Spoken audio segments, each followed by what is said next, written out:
So hello everyone to another episode of Mental Roots. My name is Nathan Day. I do all sorts of things. I'm a BA animation graduate, first class honors, you don't know. Animation is my go-to, that's my bread and butter, but I'm also a podcaster, as you can tell. I'm into music, I'm into poetry, and pretty much anything else creative. I want to see what I can use to, bring glory to God and also inspire people of various backgrounds. And this podcast is especially dedicated to young Black British men who are just looking for a good place to kind of listen to other people going through similar experiences and talking about how we can better navigate this trending topic of mental health. Everyone wants to talk about it, but no one really wants to tackle it in the best way possible. So that's what this podcast is about. And what kind of started this podcast, if you don't know already, is I'm working on a short animated film that is being commissioned by Rural Media and their new creative scheme. So if you are a young creative who is into filmmaking or sound design or animation, and you are between the age of 16 and 30, it's a great opportunity. I recommend you sign up for it. If you submit your idea for any creative piece, if they like it, they've got funding with the BBC to back your idea. And that's what I've been blessed to be doing right now. So I'm working on a short animated film, which is based on a fictional Black British male character, but obviously is based on real life experiences of people I'm talking to through this podcast. And it's just a journey of a young Black male navigating his mental health and what has fed into his mental health experience and how he tries to get out of it. So, today I'm joined by the amazing R.T.Hines and Paul the Messenger. I'll let you guys introduce yourselves. Let's start off with R.T.Hines. Just introduce yourself to the listeners and what you do, and then followed by Paul. Cool. Salutations, everyone. My name is Ryan Taylor Hines, R.T. Hines for short. First and foremost, I'm a son of the Most High by His grace and mercy. Let's go. And I'm a modern day griot. That's what I found out recently. So I'm a teacher and I'm a creative and I'm a musician and poet. And back in the day in Western parts of Africa, they would have these men who told stories through music and through the arts of the kingdom, and they were called griots. So I recently found out that's my tie to history, that I kind of call myself a modern day griot because that's what I'm doing for his kingdom now. So that's a little bit about me. Awesome. And Paul, your turn. My name is Paul Kazadi. I go by Paul the Messenger. I studied psychology and I'm doing a master's in occupational psychology. But my passion truly is with the work of God and with music. That's where my soul and my heart is. For the most part, yeah. I mean, I think that the older I grow, the more I realize that's just all there is to me. There's nothing else, Hey, don't sell yourself short, man. No, I can't even lie to you. As you grow, you kind of define yourself as a man. And the older I grow, the more I realize, God put me on this earth to do music. That is like my thing. Wow. But I also love speaking. I love speaking about. I can tell, bro. Yeah, and giving up my ideas. I'm very vocal in my beliefs and have always been one to just be like, if someone sings something I don't like, I'll be like, nah. Yeah, that's good. That's good. So those are my main two things, just speaking and singing. But beneath that, I have a lot of ambitions in a lot of areas I want to do. I mean, one thing most people don't know is like I want to do an anime at some point in time. I want to write a book, and I've got both ideas. But right now, I'm just focusing on my masters and my music to really catapult me. Once those two become established, I'll eventually delve into other things. But for now, those are my two main things. And a podcast as well. I have a podcast. Yes. Go on now, man. Yes. Everyone go and listen to Paul Kazadi's podcast, Be a Man. And the latest episode actually inspired this episode because you do talk about the balance of, I guess, because being a man isn't, you've got the two ends of the spectrum, right? You've got kind of the traditional hierarchical ideas of, you have to be macho, don't show your tears, just go through life and provide for your family. And then you've got the other end of the spectrum where we live in this postmodern world where you can have any identity you want. And now the very foundations of the family unit is being threatened, through, just all sorts of confusions that people have about their own identity. So, there's a balance of men needing to be strong and still, being good decision makers and still being strong for their family and their friends when it comes to that time. And there's also a time when men need to be honest and take the step back and say, you know what? I can't handle this by myself. I need someone else in my life to help me process these emotions. So, I think I recommend everyone to hear that. As well as all your other content as well. But I think that leads in very well to, how I want to start the conversation, which is you guys' backgrounds and just the countries you originate from, what sort of households you grew up in. And just kind of take us through your childhood. So whichever one of you want to goes first. Go on, Paul. Go on, bro. All right. So I'm originally from Congo, Central Africa. I came here when I was 5 years old. Parents, preachers. I'm a pastor's kid. The typical story. But did you read your Bible? No, I can't even lie to you. Growing up, it was kind of, and I'll tell you, it's funny you should bring that up because for me, Christianity growing up wasn't very real to me. And the reason it wasn't real to me growing up was because for a lot of people, they were emotionally attached to it. And for them, it made sense. It made sense in a theoretical sense, right? It was very much like it has to be true that a God exists. But growing up, I didn't hold that particular assumption to be true. I just thought, well, if it is true, then there has to be more to it than just my belief in the fact that he exists, because everybody else believes something else as well. And so for a while, I would have considered myself and not an agnostic in the strict sense, but I was very much on the I was in church, I was with the family, I was praying and singing, but my heart wasn't really in it because I was just like, I'm not sure. And then when I was 17, I hit like an existential crisis where I was like, you know what, God, if you're real, you're not stupid. All right. If you're real, you're probably really smart. And so I'm pretty sure there's a way to get to you. There's a way to understand how this all makes sense beyond just what I think in my head and how I feel, because everyone feels something different. There has to be more to it than that. And that's how I got into Christian apologetics, and I got into all this stuff. And I really started delving into the philosophy. In my A-levels, I took philosophy and ethics. And, I aced that class because I love doing all that kind of stuff.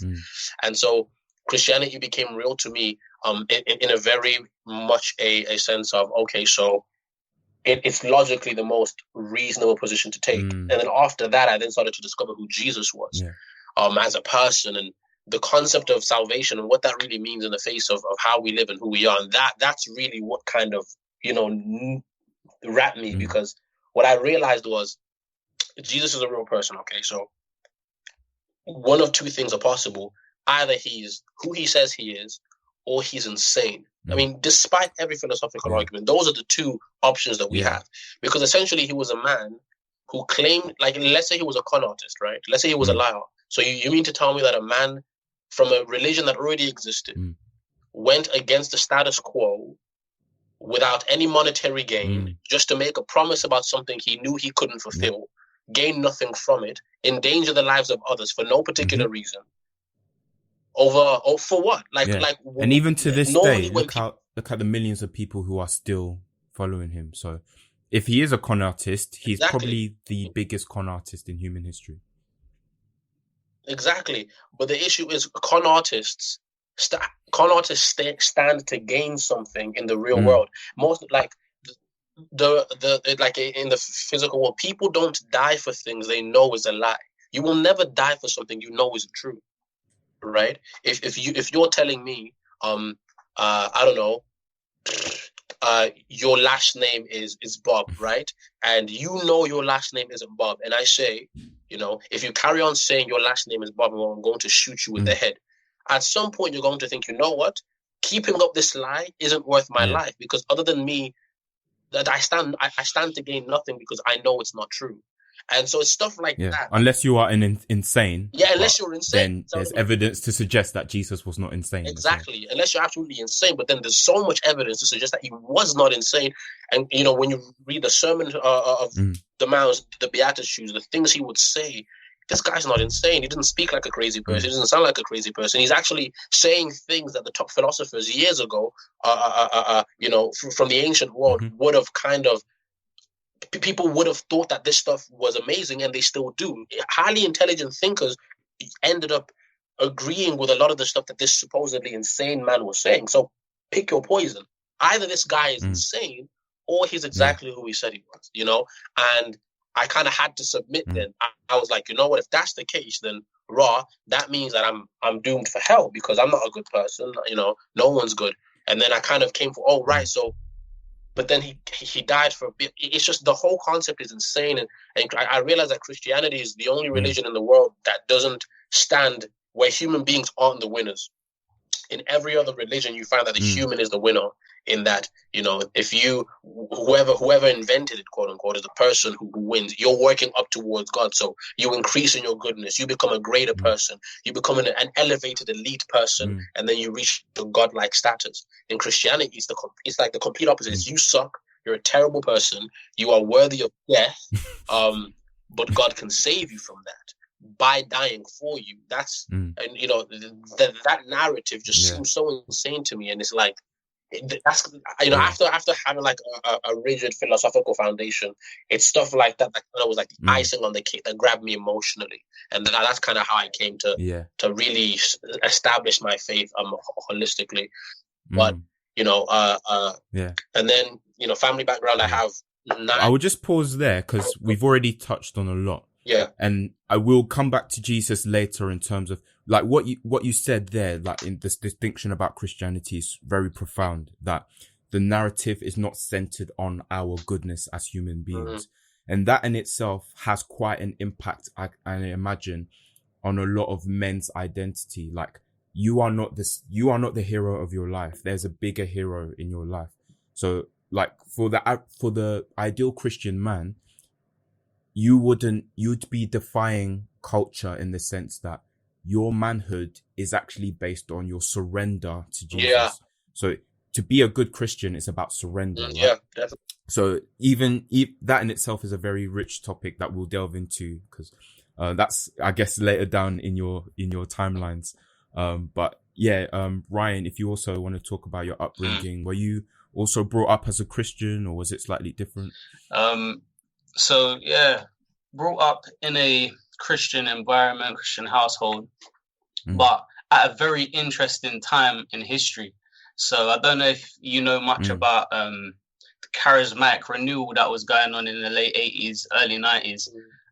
It's got a lot of bad rap from a lot of different places. A lot of good stuff came from it. A lot of bad stuff come from it. It's called the Toronto Blessing, and it kind of poured out into loads of different churches. So I kind of grew up in an environment where, although my parents were new Christians, they were babies in the faith, I was seeing a madness. Like, I was watching people get healed from AIDS, and I'm seeing people blindness healed and deaf ears sorted out, and kind of encountering God from a very young age, prophesying from a very young age, and just knowing that I know that he's real. And that he loves me as well. That was something I knew from a very young age. But it's so interesting because as time went on, I'm a middle child, kind of. I've got an older brother and a younger brother, and then we got a little shout out Luke. Yeah, you know about Luke. And then we kind of there's a gap, and then my sister came. So, you know, principalities and powers will always try and find a foothold and always try some way to get into your psyche. And that kind of came for me through rejection and feeling like, oh, no one loves, like, you know, the middle child thing, they had their time and this person has their time and the center of attention, and just not really feeling loved. But obviously that's a lie of the enemy, but it took me through some crazy, and I say crazy, I mean crazy places and demonic possession and loads of other things that happened to me in my life in the way of mental health problems and issues until being truly found. Because it's so interesting, what I find for a lot of Christians is that Jesus is savior for a lot of time, but he's not always Lord.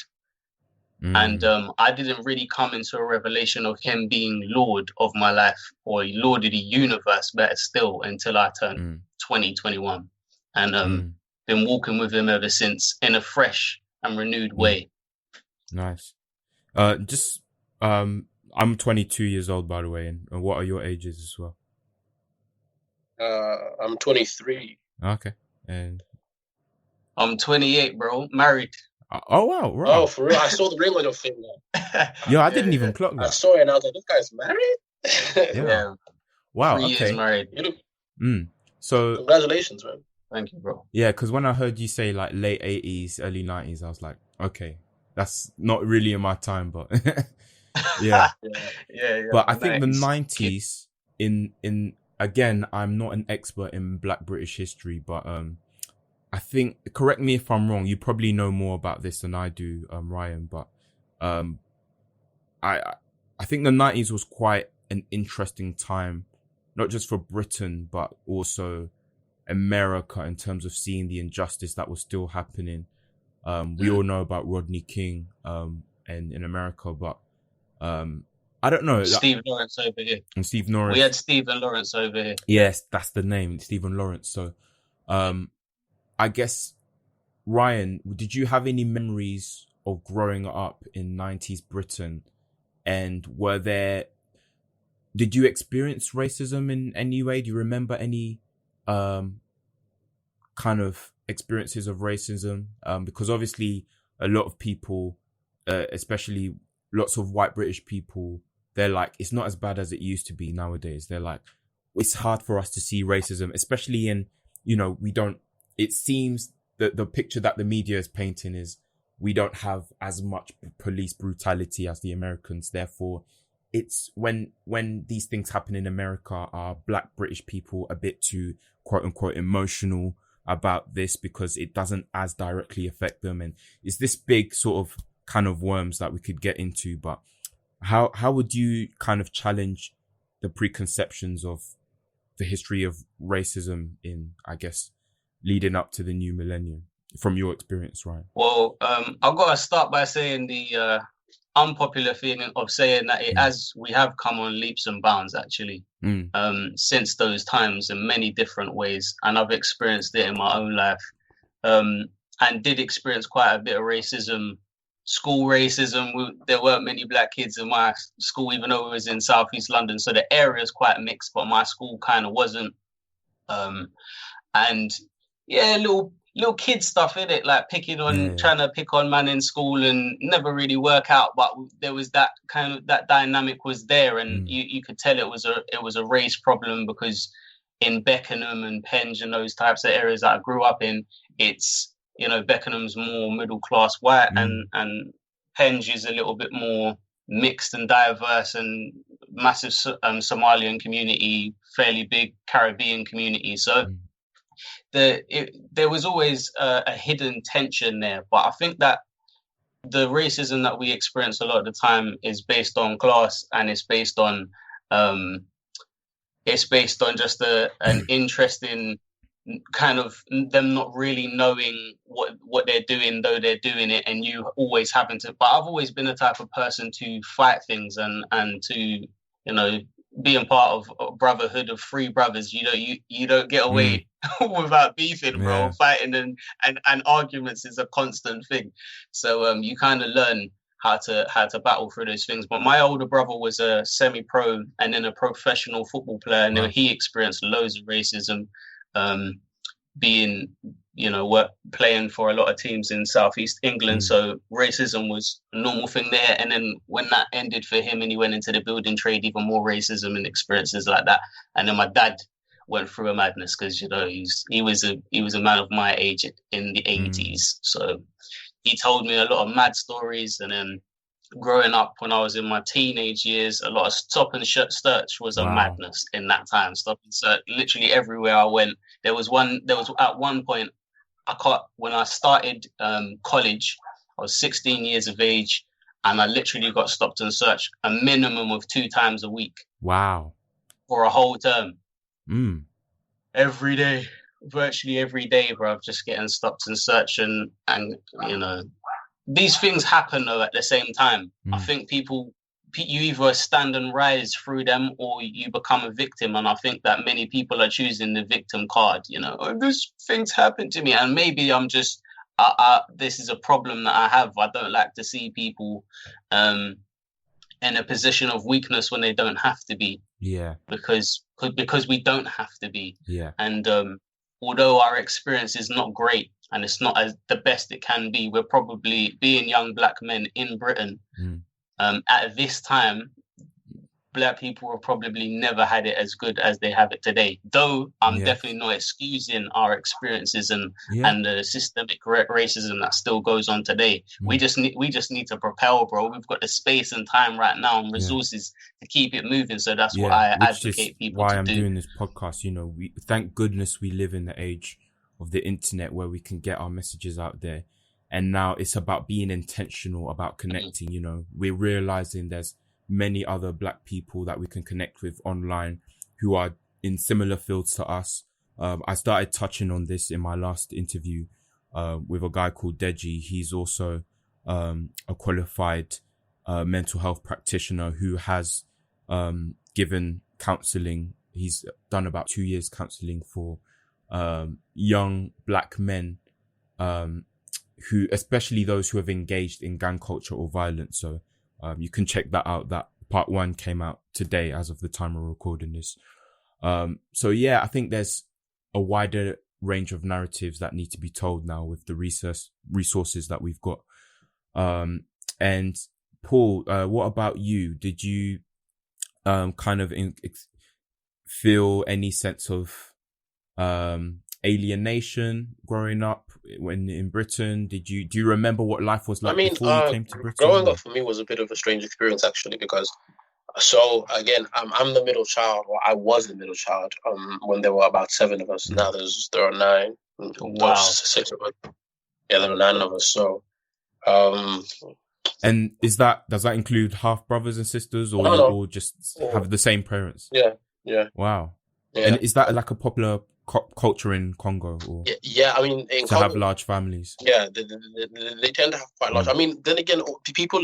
I mean, it's a bit of a rock and hard place kind of situation, isn't it? Because on the one hand, people who are poorer tend to have larger families for hope, but then having larger families means that having a larger family is actually the worst economic position you could make, because you don't have the resources to feed everyone. So it's a bit of a rock and hard place kind of thing. But you know, we made it through. And so growing up for me was a strange experience, because you know, I grew up in the early 2000s maybe.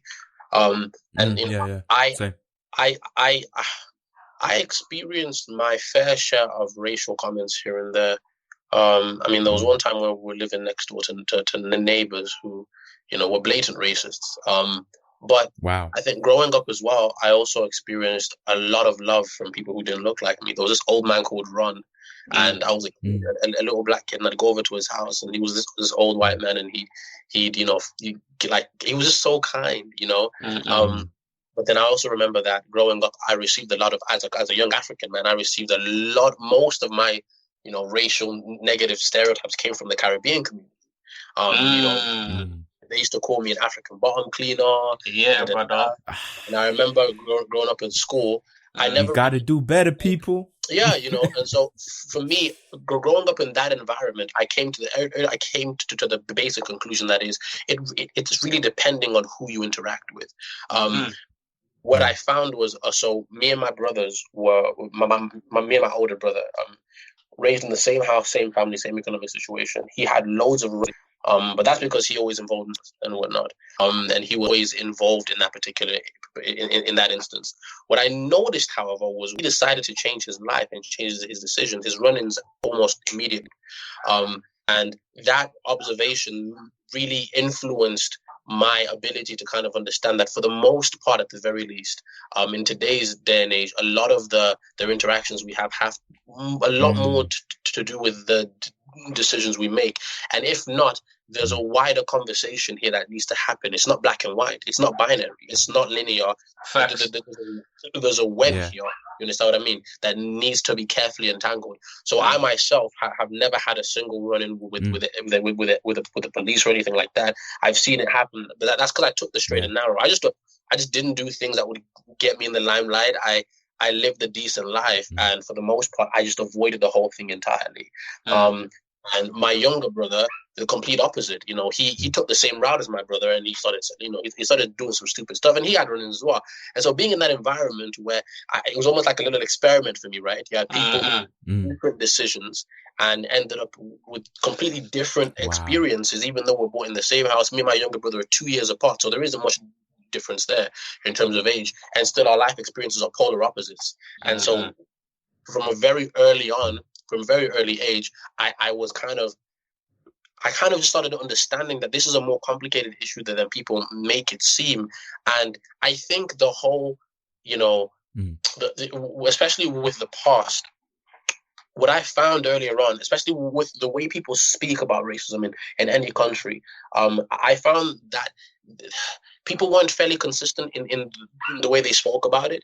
And the reason I say that is because whenever we speak about racism in a country from the past, for example, we always refer to two standards. We either talk about the laws in place or the social contract. That being the social contract being the way we agree we ought to treat one another or treat a certain group of people, and the laws being the policies that directly affect a particular group of people overtly. What I found to be particularly interesting is as time has shifted, those two things have changed along with them. Now there are no laws that advocate for that, and the social interaction, as far as we're concerned, is the moment a black person experiences any negative interaction, the whole internet goes up. And so at some point, for me, it became a part of, we have to, like you said, that we've made a ton of progress and we can't continue speaking about it like we're in the 1990s, because we're not. The argument has to change completely, and we have to address what the problem is, where the problem actually is. Because the moment we start to make, I remember in the riots, and it frustrated me because in the UK we have these riots, and this guy was holding this billboard saying we want freedom, and I was so frustrated because I was like, which freedoms do you not have? Like, what do you not think you can do? Now, I'm not disputing the fact that some people, can be racist, but that's never going to be the case. There will never be a position where you have a total zero. A prime example is, we're always taught about the Atlantic slave trade, but no one ever talks about the Barbary pirates, right? Which happened, I think, a couple hundred years earlier, lasted 250 years, and was actually black pirates from I think it was West Africa, who were invading European ships and kept them a slave for 250 years. My question is, if we're so concerned about giving an accurate representation of human history and how humans have behaved, why the hell, sorry for my language, was I taught in school about the fact that I as a black person have been this, that, and the other? But no one ever taught me about the fact that at some point in history, we were also the victims in someone else's story. I mean, the bad guy in someone else's story as well. And so that particular, that's kind of what made me go, hold on, hey, whoa, hey, someone's not telling me the full picture here. And that's why in this particular instance, I'm always on the, no, I'm not going to believe you sense. And I'm going to look at myself and find the full context, because whenever you look into it, I find that whenever you look into these things and you look carefully, you find that it's never quite the way they make it seem.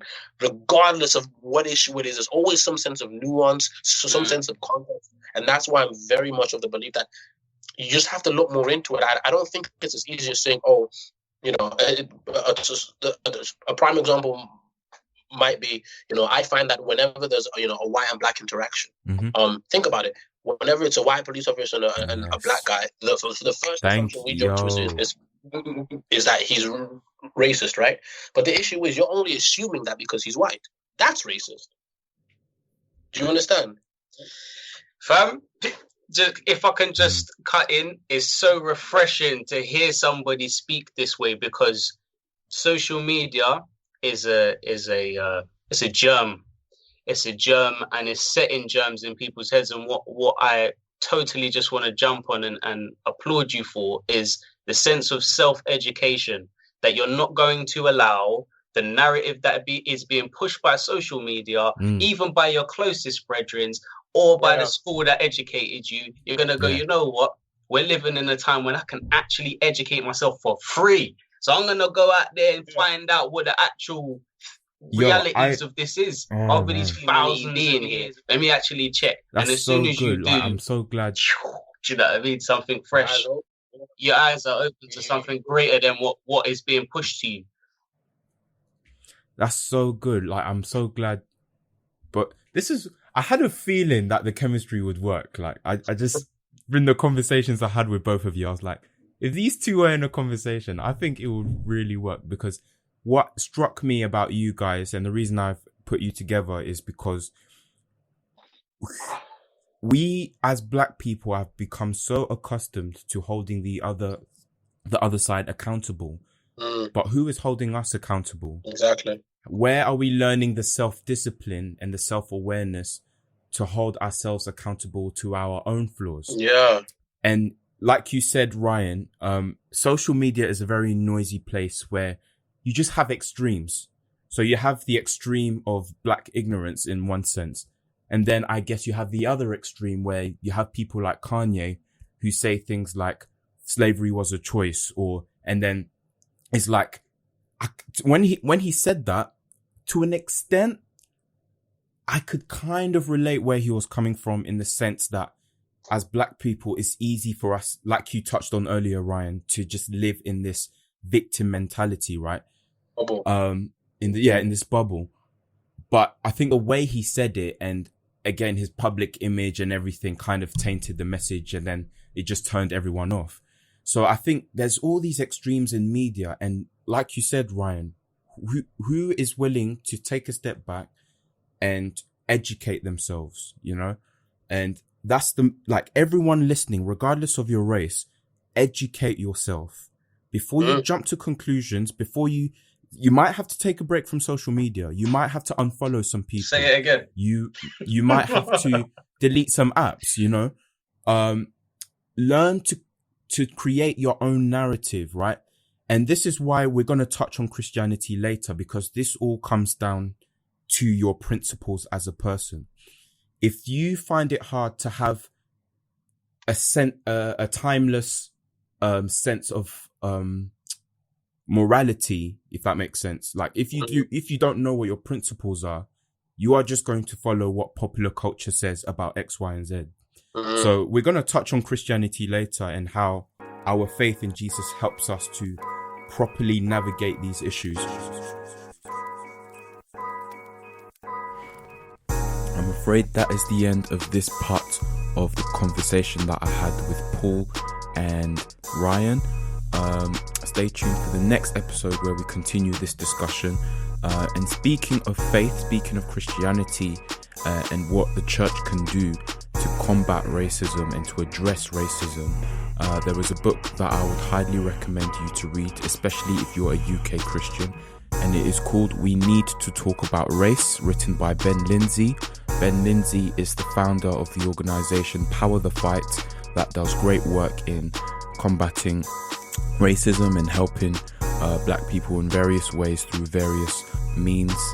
And this book is great. I bought it and I've read it, and I'm rereading it because it's got so much great content on practical steps UK church leaders can take and UK church attendees can take as well in dismantling racial ignorance and helping to make racial integration much more of a reality, because we're very easy for churches to talk about diversity and having a face value sort of approach to racial integration, but there's still a lot of work that needs to be done.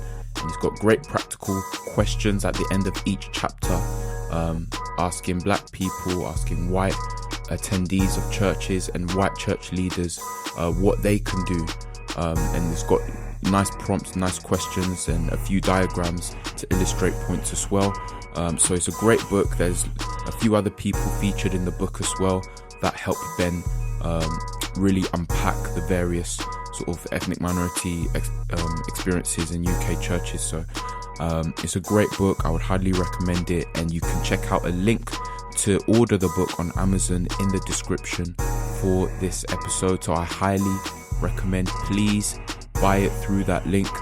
That link is an Amazon affiliates link, which allows me to get a little bit of a commission for every order that is made through that link. So if you could order through there, that would really help me fund my content and take it to the next level. So if you want to support in just a small financial way, then it would be great for you to order the book through the affiliate link that is in the description for this podcast. So wherever you're listening, just look on your screen, look at the written description for this episode, and you will see the link to order that book, We Need to Talk About Race. A great resource for today's UK Christians. So and obviously it's not just for UK Christians. There's loads of transferable things in there that relate to just society in general. So even if you're not Christian, there's still a few things in there that you might find interesting. And if you are a Christian who is not in the UK, there's still a lot of application that it can have to your church life as a believer. So thank you, and I will see you in the next episode where we continue this conversation about black identity and racism, and how Christianity and masculinity as well, and how Christianity can help with those things. So thank you and peace.